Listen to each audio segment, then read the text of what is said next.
Here's the deal. When someone says, I can't, and you hear it, your brain automatically starts asking, what can you do? No hesitation. It's like flipping a switch in the moment. And let me tell you, this switch is powerful. This is more than just positive thinking. It's a survival mechanism. The moment you hear I can't, you're literally hearing an invitation to expand, to break free from the shitty mental box that people have trapped themselves in. You know the one that says, you can't do that because of X, Y, Z. It's time to rip that box apart and throw it in the trash. Let's start with some examples where this switch, this what can you do mindset comes into play. Example, I can't lose weight. How many times have you heard this one? I can't lose weight. Now you've got two choices.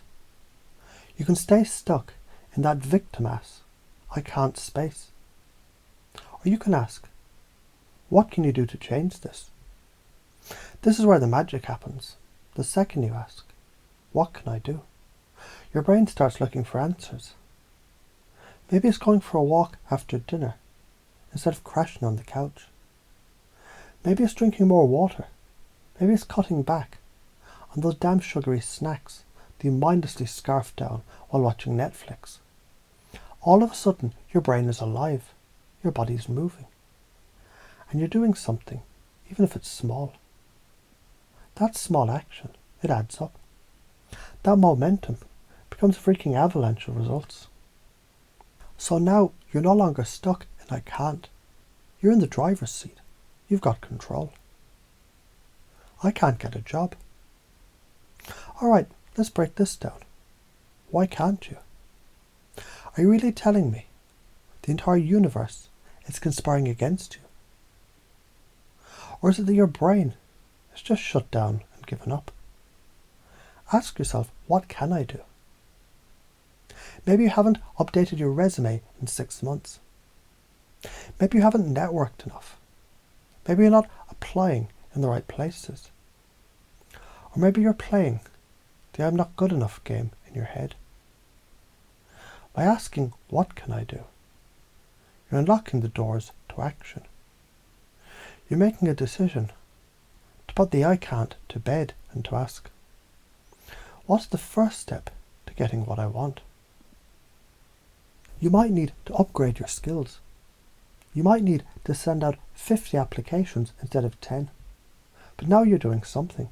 And when you take action, even when it's small, you start shifting that energy from I can't to I'm fucking doing this. I can't manage my emotions. You've been there, right? You're overwhelmed, frustrated, anxious, pissed off, and everything feels too much. It's easy to think, I can't control this. But here's the thing.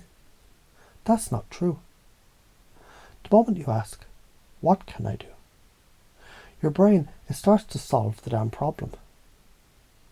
Maybe you need to breathe and center yourself.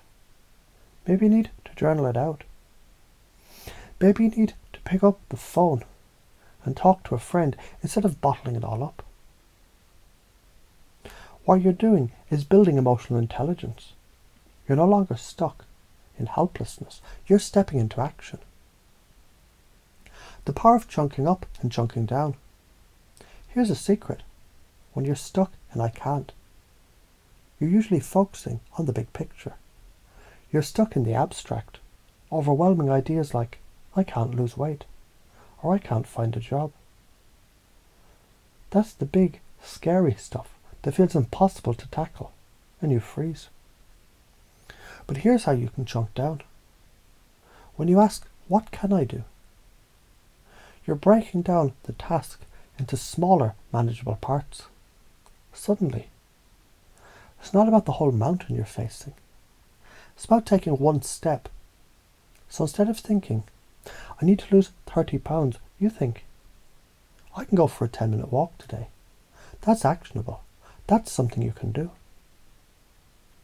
Now, chunking up is equally important.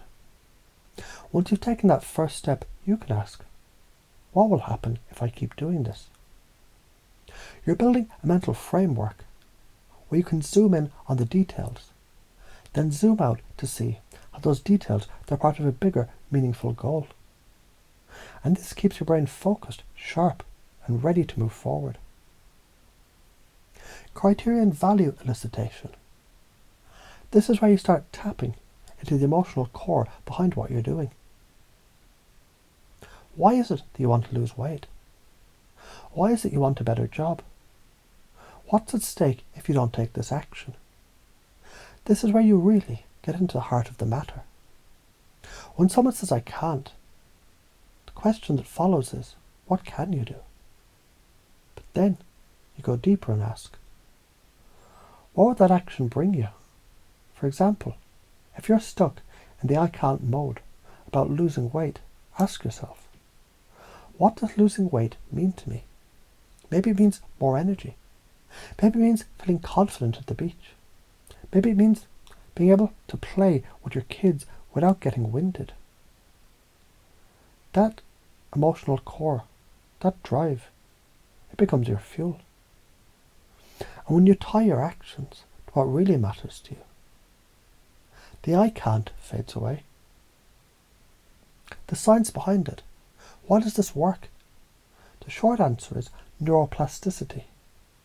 Your brain is constantly changing, constantly rewiring itself based on the patterns that you run.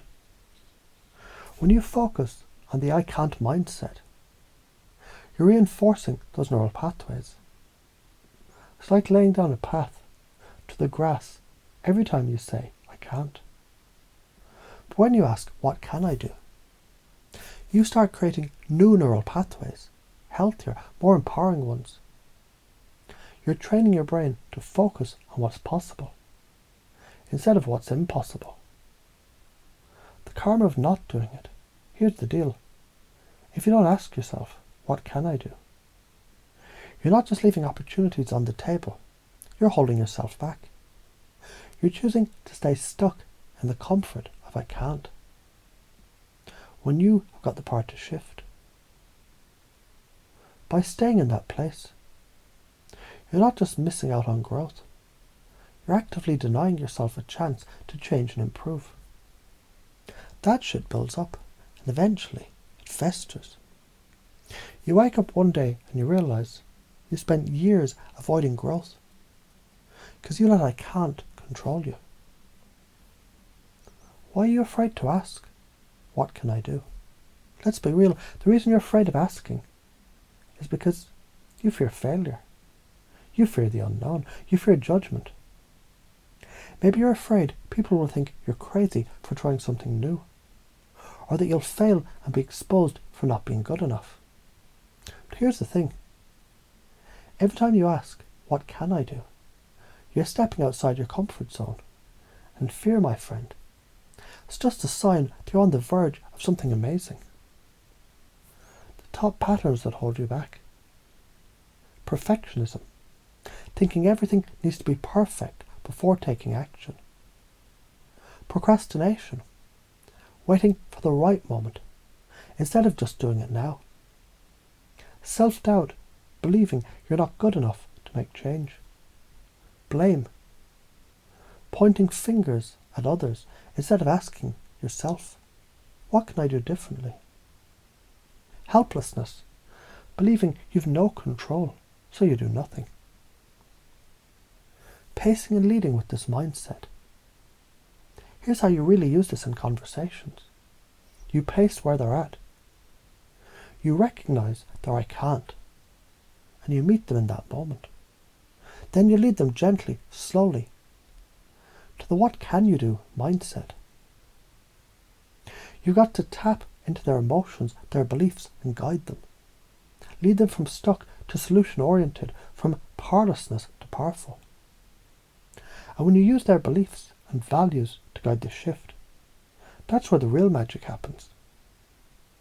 In conclusion, let me tell you one last thing. Stop saying, I can't. It's bullshit. You're capable of way more than you think. The next time that I can't pops into your head, just laugh. Ask, what can I do? And watch how everything starts shifting. Now get out there and kick some ass.